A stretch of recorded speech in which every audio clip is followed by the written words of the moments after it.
Ayan po, magandang hapon po at kami naman po ay naandito sa sa bayan ng San Andres, Quezon.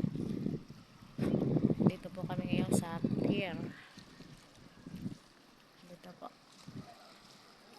Tapos, ayun po yung kung napapansin po ninyo yung pulo na yun, yun po ay isla na Alobihaban ng San Andres, Quezon po. Yun.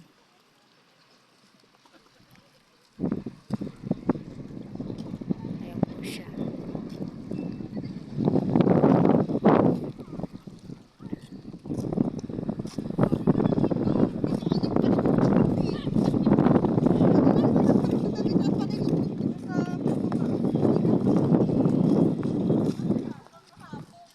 Ito po ang San Andres, Quezon na ito po ay pier